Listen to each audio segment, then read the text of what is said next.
Over the next few days, Alex learned that Lyra's people had technology far beyond human capabilities. They could travel between stars, had mastered gravity manipulation, and could even transfer consciousness between bodies. Their civilization was millions of years old and had been watching Earth for centuries. Lyra explained all this while they sat in Alex's kitchen eating breakfast. Her diet was similar to humans, but she needed certain minerals that Alex had to buy at a health food store. She could eat most foods but preferred fruits and vegetables. "How old are you?" Alex asked one morning as he poured coffee. Lyra had developed a taste for it, adding honey instead of sugar in your years, about 120. Lyra said, "But my species lives much longer than humans. My current body is designed to match your age group for easier interaction. My actual consciousness is much older." Alex nearly dropped his mug. "You can change bodies." Lyra nodded as if this was perfectly normal. "We grow vessels for different purposes. This one was created specifically for Earth conditions and human interaction. It has enhanced sensory capabilities and can process your atmosphere and food." Alex studied her. She looked mostly human, except for the silver eyes and slight purple tint to her skin. Those differences could be hidden with contact lenses and makeup if needed. "Is that why the box said pet service?" Alex asked. Was that some kind of joke? Lyra tilted her head. "The translation may have been imperfect," she admitted. "In our language, the term used means something closer to companion or guide. We did not intend it to be demeaning." Alex nodded, though he wasn't entirely convinced. "How many others like you are on Earth?" "Very few," Lyra said. "Most are simply observers. They do not interact directly. This direct contact program is new. We are starting with only 50 matches. Worldwide 50. Alex repeated. "So, there are 49 other people having the same experience right now?" "Yes, though each pairing is unique," Lyra explained. "Each Xyrillian is matched with a human whose profile suggests compatibility. My mission is to learn about human culture, emotions, and daily life from you while sharing knowledge about my people that might benefit yours as days." Past Lyra proved to be an eager student of human life. She was fascinated by cooking, music, and especially dancing. She moved with incredible grace when Alex showed her how to waltz. The only dance he knew, Xyrillians express ourselves through movement. Too, she told him. But our dances are more mathematical, more about patterns and less about emotion. Your dancing is full of feeling. Alex found himself enjoying her company. She was intelligent, curious, and had a strange sense of humor that caught him. Off guard sometimes, her laugh was musical and made him smile whenever he heard it. Lyra was fascinated by human emotions. She explained that Xyrillians had evolved to process feelings differently. They experienced them more like data points, while humans seem to live inside their emotions. "I find your species beautiful," Lyra told Alex one evening as they sat watching the sunset from his porch. "The way you feel everything so deeply. It is like watching stars being born. You live such short lives, yet feel so much in that time." Alex had grown comfortable with her presence. She learned quickly, adapting to human customs, but maintaining her otherworldly grace. She could move objects with her mind, and sometimes when she was deeply focused, her skin would glow faintly. "Can all your people do that?" Alex asked. When he first saw her levitate a book from across the room, "Yes," Lyra said. "Though some are more skilled than others. Just as some humans are better at mathematics or music than others. We have individual strengths." One night, they were watching a movie when Alex asked, "Why did your people send you in a box labeled as a pet?" Lyra laughed. "We thought it would be less frightening than landing a ship in your yard. Our research showed that humans often form strong bonds with their animal companions. We thought this might help ease the transition, but I never ordered a pet." Alex pointed out the delivery was manipulated. Lyra explained, "Our technology can interface with your systems quite easily. We simply added an entry to the delivery database." She looked somewhat guilty. "We did not realize the term pet might be offensive. We meant companion." Alex decided to test her knowledge. "Are there other alien species out there, or just yours many?" Lyra said. "Some are similar to us, some very different. Some are not physical as you understand it. They exist as energy or patterns. We are part of a loose alliance of spacefaring civilizations, though not all are friendly. What do you mean? Alex asked, feeling uneasy. Some see young species as resources rather than potential equals, Lyra explained. This is partly why we have come to Earth to offer protection and guidance. There are forces in the galaxy that would exploit your world if given the chance. This was not comforting to hear. Are we in danger? Alex asked. Not immediate danger. Lyra said Earth is in a protected sector, but eventually your technology will make you noticeable. We hope to prepare you for that reality. As days turned into weeks, Alex noticed changes in Lyra. She became more human in her mannerisms. Her speech patterns shifted, adopting his regional expressions. Her movements became less perfect, more natural. She seemed to be adapting to him, just as he was adapting to her. Lyra taught Alex about her people, showing him images of her homeworld on a device that projected three-dimensional holograms. Her planet orbited a red dwarf star with 2 small moons. The architecture was organic buildings that seemed to grow from the ground in sweeping curves. The landscape was mostly purple and blue vegetation with orange water.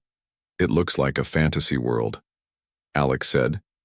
To me, your world looks like a fantasy, Lyra replied. So much green, so much water. Your oceans are amazing. We have nothing like them. She showed him their technology, explaining concepts that were beyond his understanding, even with his background in computer science. Their computers were biological grown rather than built. Their energy came from tapping into what she called the substrate of reality. One day, while showing Alex how her communication device worked, Lyra received an urgent message. The symbols flashing on her screen made her silver eyes widen. What is it? Alex asked. We need to be careful, she said. They have noticed the unusual delivery. Their peaceful arrangement was interrupted one morning when Alex noticed a black SUV parked down the road. Its windows were tinted and it had government plates. He pointed it out to Lyra, who was helping him wash dishes.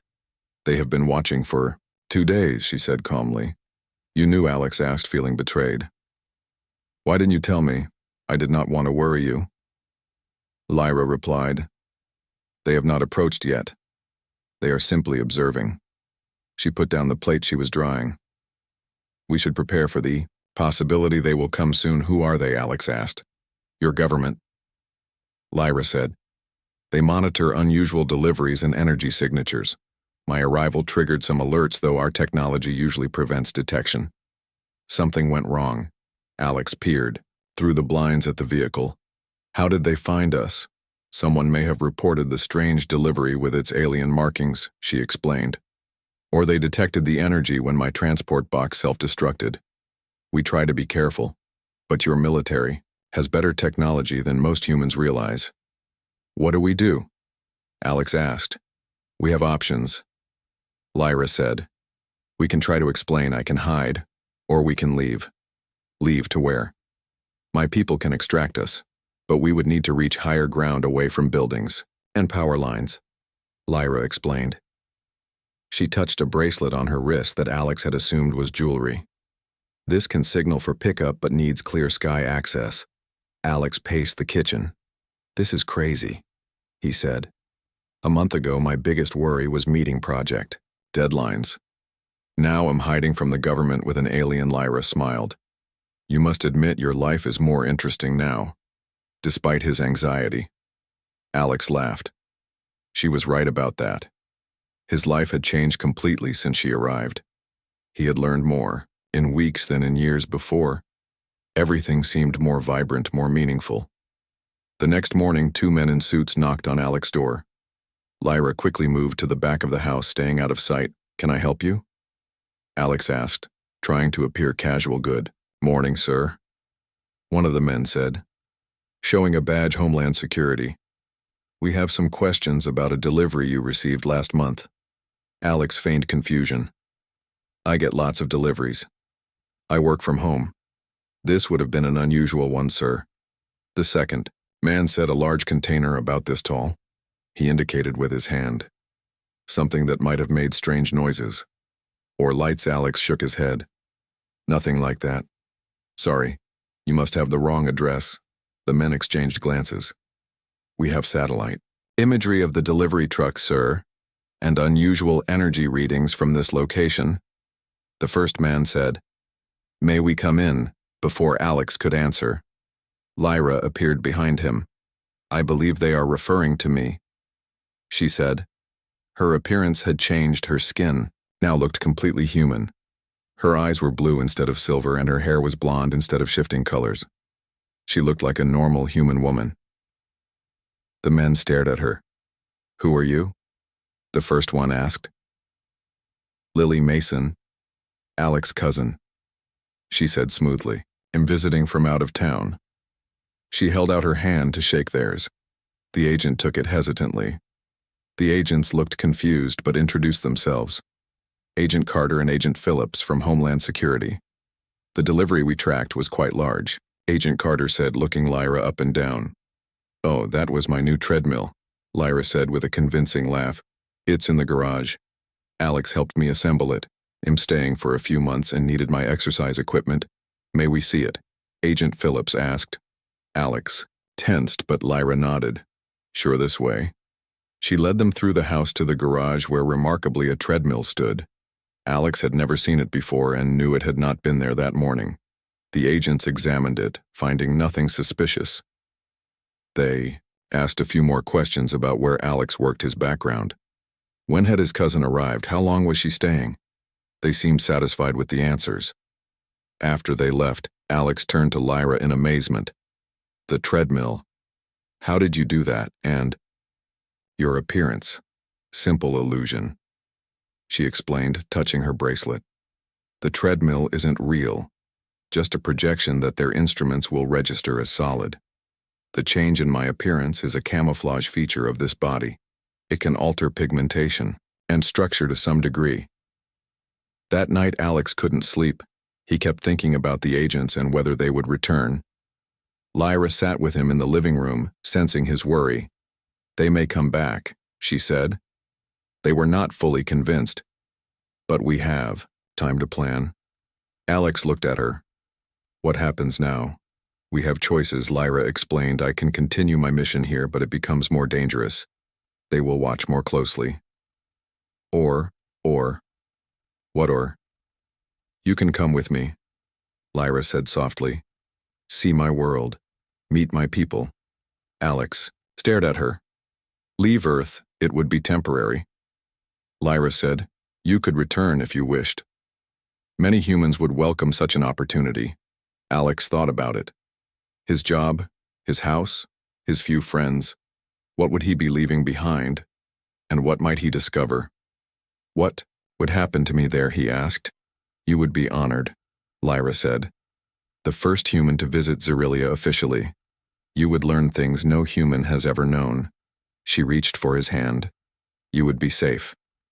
Alex squeezed her hand. "What about us?" "What do you mean, this connection between us?" Alex said carefully. "Is this part of your mission too? Or is it real?" Lyra looked into his eyes. "My mission was to learn about humans, to establish contact, but my feelings were not programmed." She placed her other hand over his. "My people experience emotions differently, but we do feel them. What I feel for you is real."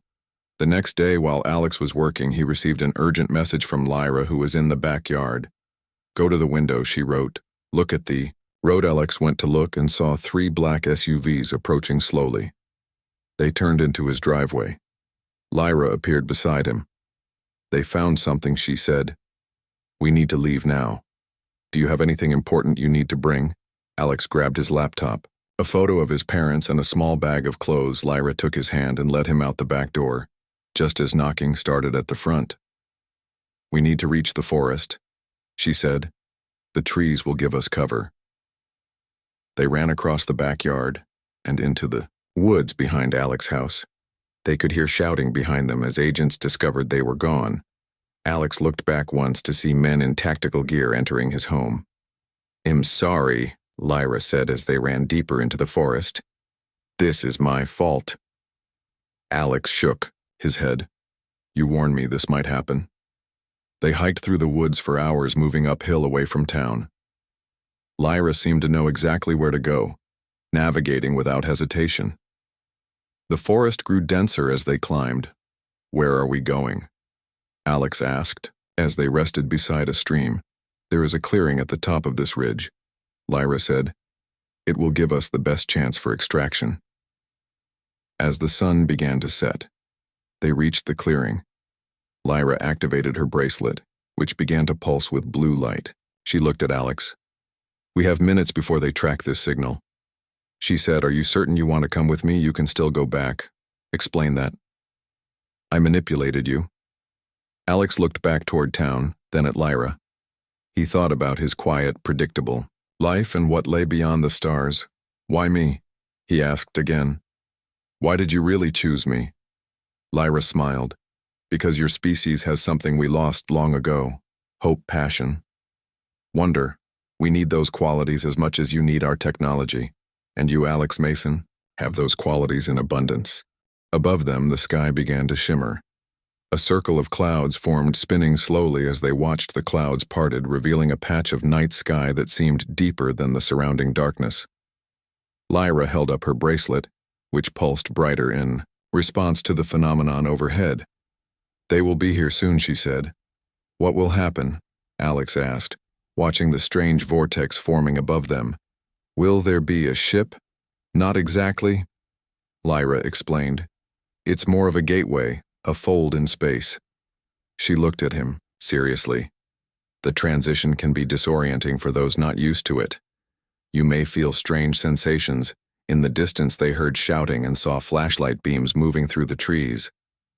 Agents were tracking them. "They are coming," Alex said. "Do we have time?" The vortex above them expanded. A cylinder of pale light descended into the clearing surrounding them. Lyra reached for Alex's hand. "It is time," she said. Alex took her hand, feeling its warmth. He took one last look at the world.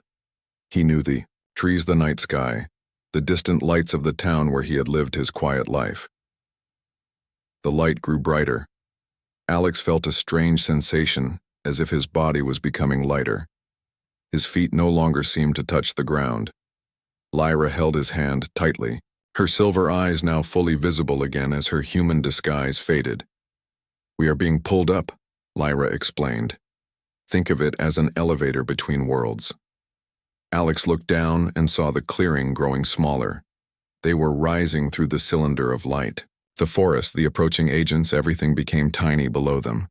Then suddenly they were enveloped in brightness so intense that Alex had to close his eyes. When he opened them again, the forest was gone. So was Earth. They stood in a circular room with walls that seemed to be made of flowing light. The floor beneath them was solid but had a slight give to it, like standing on moss. "Welcome to the transport hub," Lyra said. Her voice sounded different here, more musical with harmonics that Alex had never heard before. "We are in orbit above Earth." Alex stared around in wonder. "Am I the first human to see this? One of the first?" Lyra said, "There are 49 others who may make the same journey if they choose." A door appeared in the wall, sliding open silently. A tall figure entered. Its body was similar to Lyra's but taller, with deeper purple skin and eyes that shifted colors like opals. "This is Narration," Lyra introduced them. "He is my supervisor for this mission." Narration bowed slightly too. "Alex, we are honored by your courage, Alex Mason," she said, her voice even more musical than Lyra's. "Few humans have been willing to take this step." Alex nodded, unsure of the proper protocol. "Thank you for having me," he said awkwardly. "You will be taken to a preparation chamber," Narration explained. "There you will receive treatments to help your body adapt to our environment and to space travel. Without them, the journey would be difficult for you. Is it safe?" Alex asked. "Completely safe," Lyra assured him. "The process is painless and temporary. It will help you breathe our air and tolerate the gravity difference on our world." Alex was led to another room, where he was asked to lie on what looked like a bed made of light. As he did, the surface adjusted, to his body becoming more solid. The ceiling above him shifted, showing what appeared to be stars moving past. "You will sleep now," Lyra told him. "When you wake, we will be approaching my homeworld." She touched his forehead gently. Rest well. Alex felt warmth. Spreading from her touch, his eyelids grew heavy. His last thought before drifting off was that no one would believe him if he ever told this story. He dreamed of stars and distant worlds of cities that grew from the ground of oceans with orange waves. He dreamed of Lyra dancing among strange flowers that sang when touched. When Alex woke, he felt different, stronger somehow, more alert. His senses seemed sharper. He could hear faint music coming from somewhere beyond the walls. Lyra entered as if sensing he was awake. "How do you feel?" she asked. "Amazing," Alex said, sitting up. "What did you do to me?" "Minor adjustments," Lyra explained. "Your senses have been enhanced temporarily to help you process new experiences. Your immune system has been bolstered to protect against unfamiliar microbes. Your bone density increased slightly for the higher gravity of my world." Alex stood testing his new body. It felt like his, but somehow improved, like the best version of himself. He noticed his clothes had been changed too. He now wore a simple outfit similar to Lyra's silvery bodysuit, but in dark blue. "Come," Lyra said. "We are arriving." She led him to what appeared to be a window, though it seemed to be made of the same flowing light as the walls, as Alex watched. The darkness of space gave way to a planet coming into view. It was beautiful, with swirling purple and blue continents surrounded by orange oceans. 2 small moons orbited nearby Zerelia. Lyra said, pride in her voice. "My home," the view zoomed in, showing a city unlike anything Alex had seen. The buildings seemed alive, growing from the ground in graceful spirals and curves.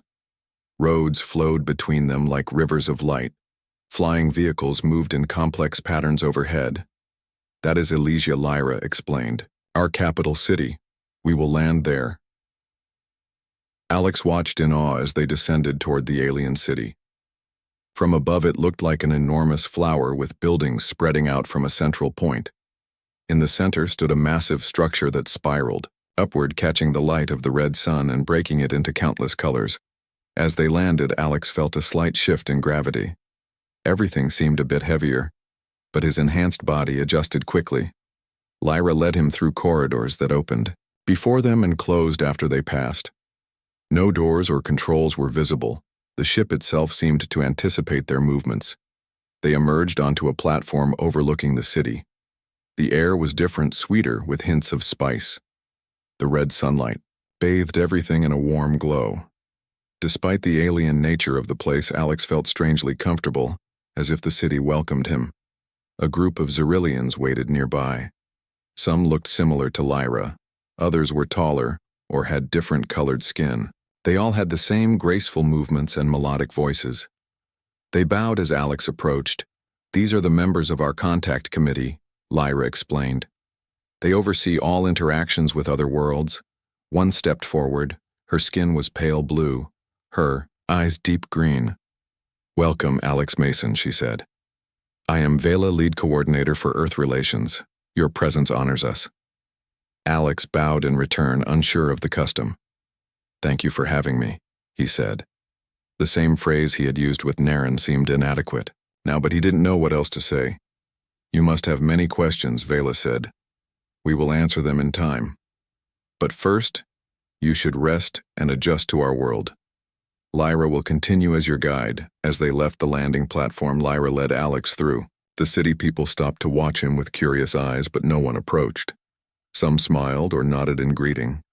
Alex noticed children, or what he assumed were children, pointing and whispering. "They are excited," Lyra explained. "Many have never seen a human before. You are something of a celebrity." Alex laughed. "That seems strange considering how ordinary I am on Earth." "Here you are extraordinary," Lyra said. "Nothing about you is ordinary to us." She touched his arm. "That is what I have been trying to explain. Your species seems simple to itself, but to us you are wondrous." They arrived at a building that spiraled up from the ground like a shell. Its surface shimmered with colors that shifted as they watched. "This will be your home while you are here," Lyra said. "The dwelling has been adjusted for your comfort, though it may seem strange at first. Inside, the building was larger than it appeared from outside. Rooms flowed into one another without clear boundaries. Light came from everywhere and nowhere. The furniture, if it could be called that, seemed to grow from the floor, adjusting its shape as they approached. Over the next several days, Alex explored the city with Lyra as his guide. He learned about Xyrillian culture, their art, their music, their science. Everything was connected. They did not separate knowledge into fields as humans did. Instead, they saw all learning as aspects of the same truth. Their music was mathematics. Their art was science. Their buildings were living things that grew and changed. Everything had purpose and beauty. "Why did you really come to Earth?" Alex asked one evening as they sat in a garden watching the twin moons rise. The truth. Lyra was silent for a moment. "The truth is complex." She finally said, "Our world is dying." Alex looked at her in shock. "But everything here seems perfect." "It seems so." Lyra agreed. "But appearances can deceive. Our star is unstable. Our scientists predict it will flare catastrophically within the next 1,000 years, destroying all life in this system." 1,000 years, Alex said. "That seems like a long time." "To humans, perhaps," Lyra said. "But our species, lives for centuries. Our children may live to see the end of our world. We need compatible planets and compatible species." Alex understood now. "We are not conquerors," she had told him on Earth. "But we need allies." "You want to evacuate to Earth," he said. "Not exactly," Lyra explained.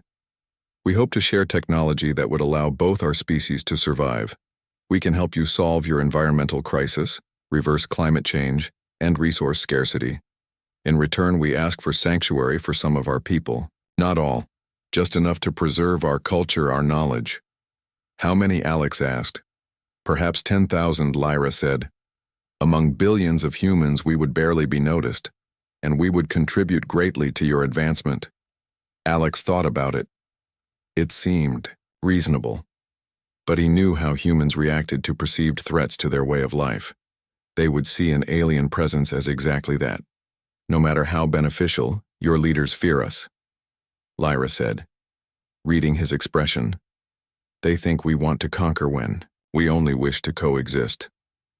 The next day, Alex was invited to meet the High Council, the governing body of Xyrillia. They gathered in a chamber at the top of the central spiral building. The room was open to the sky with the red sun shining down through a crystal dome. 7 Xyrillians sat in a semicircle. Their skin colors ranged from deep purple to pale green. Their eyes all had the same luminous quality as Lyra's, but in different colors. They wore simple robes that seemed to flow like water. "Alex, Mason of Earth," Vela introduced him. "We welcome you as the first official human representative to Xyrillia." Alex bowed, feeling underdressed and underprepared for such an honor. "Thank you," he said. "I am not actually an official representative. I don't speak for Earth, but you do," one of the council members said. His voice was deep and resonant. "You speak for humanity through your actions. Your willingness to come here says more than any official envoy." The council explained the situation in greater detail. Their star was indeed dying faster than Lyra had indicated. They had perhaps 500 Earth years before catastrophic failure. They had the technology to move their entire civilization, but needed somewhere to go. "We have found many worlds," the lead counselor explained, "but few with compatible biospheres and fewer still with species we could coexist with peacefully. Why not just take an uninhabited planet?" Alex asked. The counselor smiled. "We could, but we have learned through bitter experience that isolation leads to stagnation. Species need other species to challenge them, to inspire them, to help them grow. We believe humans and Xyrillians would benefit from each other." "What do you want from me?" Alex asked.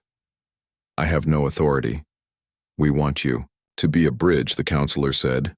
"When you return to Earth, you will carry our message. You will help prepare your people for contact." "Return?" Alex said, surprised. "You would send me back, of course," Vela said. "We are not kidnappers. You are free to go whenever you wish. We hoped you might stay long enough to learn about us, to understand our offer, then return as our ambassador." Alex considered this. It was an enormous responsibility, one he had not asked for or prepared for. Yet who else could do it? He had experienced Xyrillian culture firsthand. He had seen their technology, their peaceful nature, their art. He believed they meant no harm. "I will need to think about it," he said. The council nodded in unison. "Take all the time you need." One said, "There is no rush." That evening, as Alex sat in his dwelling considering the council's offer, Lyra came to visit. She seemed troubled. "What is wrong?" Alex asked. "There has been a development," she said. "Our observers on Earth report that your government has detected our transport technology. They are analyzing the energy signature from our portal. They may soon develop countermeasures." "What does that mean?" "It means we may not be able to return you safely," Lyra explained. "Or that if you do return, you may be immediately detained." Alex frowned. "So I'm trapped here?" "No," Lyra said quickly. "We will find a way, but it may take time. And there is more. What your house was searched. Your identity has been flagged. Your friends and family have been questioned." She looked sad. "They believe you have been abducted, or worse. They are looking for you." Alex felt a weight in his chest. His parents would be worried, his few friends concerned. What must they think happened to him? Sorry." Lyra said, "This was not our intention. We thought we could return you before anyone noticed your absence. Time works differently here. A month on Earth has passed since we left." "A month," Alex repeated. He had thought it was only days. Lyra took his hands in hers. "I have a proposal," she said, her silver eyes serious. "You could send a message, a recording explaining that you are safe, well, and will return. They would know you are alive. How would you deliver it?" "We have ways," Lyra said. "We could make it appear on all their computers or phones simultaneously. It would reach everyone, including your loved ones." Alex nodded. "That might work. But what would I say? How would I explain this?" He gestured around him at the alien dwelling. "Tell them the truth," Lyra suggested, "that you have met people from another world, that we come in peace, that you are learning about us so that you can help prepare Earth for contact. They may not believe it at first, but your face, your voice would be proof that you are alive and well." Alex agreed to record the message. The next day, he stood before what Lyra called a thought capture device. It would record not just his image and voice, but the emotional truth behind his words, making them more convincing. "Hello," he began, looking into the device. "My name is Alex Mason. Many of you know me. Some of you have been worried about me. I want you to know that I am alive and well. I have not been harmed or abducted, at least not in the way you might think." He went on to explain his journey, his experiences on Xyrilia, and the Xyrillians. "Peaceful intentions, I will return," he promised. "But first I need to learn more about these people and their culture so that I can help prepare Earth for official contact. They mean us no harm. They offer friendship, technology, and solutions to our greatest problems. All they ask in return is sanctuary for a small number of their people. I ask you to keep an open mind and to wait for my return." When he finished the recording, Lyra showed it to him. It was strange seeing himself speaking with the alien architecture behind him. His parents would find it hard to believe, but at least they would know he was alive. The message was sent. The Xyrillian Council monitored Earth's response. There was chaos at first, accusations of hoaxes and deepfakes, but soon Alex's family confirmed it was really him. His voice, his expressions, his mannerisms could not be faked so perfectly. Governments around the world went on high alert. Some reacted with fear, others with cautious optimism. Scientists analyzed every frame of the video, searching for clues about Xyrillian technology. The world knew now that humans were not alone on Xyrilia. Alex continued his education. He learned their language, their history, their science. Each day brought new wonders, new understandings. As he learned about them, he also taught them about humanity, its strengths and weaknesses, its hopes and fears, its capacity for both great good and terrible harm. Lyra remained by his side. Their relationship deepened beyond guide and visitor beyond representatives of their species. They found in each other something neither had expected: love that transcended worlds. After what felt like weeks to Alex, but was months on Earth, the council announced it was time for him to return. Have established a secure transport method, they told him. Your governments have agreed to a controlled contact. A neutral meeting place has been arranged. The night before his departure, Alex stood with Lyra on a balcony overlooking the city. It glowed, with soft light under the twin moons. Will you come with me, he asked. I cannot, Lyra said. My mission now is to prepare our people for contact with yours, just as yours is to prepare humans for us. We each have our path to follow. She touched his face, gently, but paths can cross again. Alex took her hand. I will come back, he promised. I know, Lyra said, smiling. I have seen it. The next morning, Alex stood on the transport platform. Lyra and the council gathered to see him off. He wore a simple Earth suit, but carried within him Xyrillian technology. A translator, a communicator, and knowledge that would change human history. The portal opened above him. A cylinder of light descended. Lyra stepped forward, placing something in his hand. It was her bracelet. Keep this, she said. It will remind you of your promise. Alex nodded, unable to speak. He stepped into the light, feeling the now familiar sensation of rising. The last thing he saw was Lyra, her silver eyes shining, her hand raised in farewell. Alex Mason never thought much about aliens until one arrived at his doorstep in a delivery box. Alex lived alone in a small house on the edge of town. He worked from home as a computer programmer and rarely had visitors. His life was quiet and predictable. Each day he woke up, had coffee, wrote code, ate lunch, wrote more code, then watched television until he fell asleep. His house sat at the end of a gravel road with woods behind it and few neighbors. Alex liked it that way. The quiet helped him think. He had moved here after college, taking a remote job that paid well enough. He was not rich, but he was comfortable. Alex had few friends. Most of them had moved away after school to bigger cities with more people and more things to do. He stayed in, touched through video calls and messages, but mostly kept to himself. One evening, as Alex watched television, he heard the doorbell ring. This was unusual. No one ever came to his house without calling first. He paused his show and went to the door. When he opened it, he found a large package with strange markings. The delivery slip simply said, Pet Service, with an unfamiliar company logo. The box was about the size of a refrigerator and had small holes along the sides. It hummed softly and felt warm. To the touch confused, Alex brought the box inside.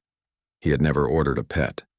He had thought about getting a dog or a cat for company, but never actually did it. Where had this come from? And what kind of pet came in such a large box? The box hummed, louder as Alex approached it. It began to glow with a soft blue light. Heart racing.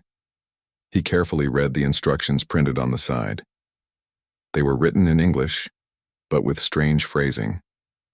Thank you for accepting delivery.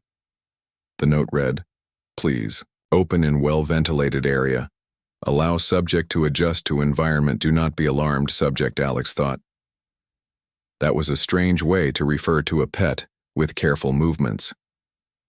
Alex opened the metal latches on the side of the box as the lid slowly rose. On its own, the blue light grew brighter, filling his living room with an eerie glow. Alex stepped back, unsure what to expect. Inside was not a pet, but a woman. At least she looked like one at first glance. Her skin had a slight purple tint, and her eyes were large, completely silver with no visible pupils. Her hair flowed down her back in waves that seemed to shift colors from deep blue to violet. She was dressed in what looked like a silvery bodysuit that reflected the blue light. When she saw Alex, she smiled and stood up in one fluid motion. Her movements were graceful but slightly odd, as if she was not used to gravity. Alex stumbled backward, knocking over a lampion. Lyra, she said, her voice melodic with an accent he could not place. I have been sent to you. Alex found his voice. Who sent you? What are you? I am Xyrillian, she replied. We have been observing your planet. My people decided it was time for first contact, but we wanted to start small. One representative to one human. She stepped out of the box, her movements becoming more natural with each step. Why me? Alex asked, still unable to believe what he was seeing. This had to be some kind of prank. But how could anyone fake the strange light, or her unusual appearance? Your profile matched our requirements, Lyra explained, stepping further into the room with graceful movements. Someone who lives alone is intelligent and has a kind digital footprint. We monitored your online activities and determined you would be a suitable first contact. Alex felt a chill. You were watching me. Only your public data. Lyra said, we do not invade privacy. We simply analyzed what you freely shared. This is how we select compatible humans. Compatible for what? Alex asked. For cultural exchange. Lyra said. She walked around the room, touching objects with curious fingers, examining a book, a lamp, a photograph.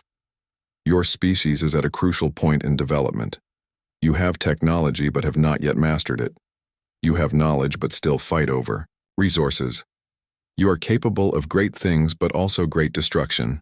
We wish to help guide your development. Alex watched her move around his living room. She seemed fascinated by ordinary things, a houseplant, a coffee mug, a remote control. She picked up each item, studied it, then carefully returned it to its exact place. Why did you come in a delivery box? Alex asked. It was the least disruptive method, Lyra explained. Our research showed that humans are not ready for ships landing in public places. Your governments would respond with fear and possibly violence, so we chose a quiet approach. Alex ran a hand through his hair. So there are more of you? Lyra nodded. Yes, but not many on Earth right now. Just observers, and now me as the first direct contact. She turned to face him fully. We have much to discuss, Alex Mason. But perhaps you need time to process this information. It is a lot to absorb at once. Alex nodded, feeling overwhelmed. He gestured to the couch. Would you like to sit down? Lyra smiled. Thank you, she said. Moving to the couch, she sat down. Her posture was perfect unnaturally, so I have studied human customs, but experiencing them is different. She patted the spot next to her. Please join me. I have many questions, and I believe you do as well. Alex sat down beside her. He noticed the delivery box folding in on itself until it disappeared entirely, leaving no trace behind. He stared at the empty space where it had been. The box is biodegradable, Lyra explained. It returns to base elements once its purpose is complete. No waste, our technology leaves no trace. Alex looked at her silver eyes.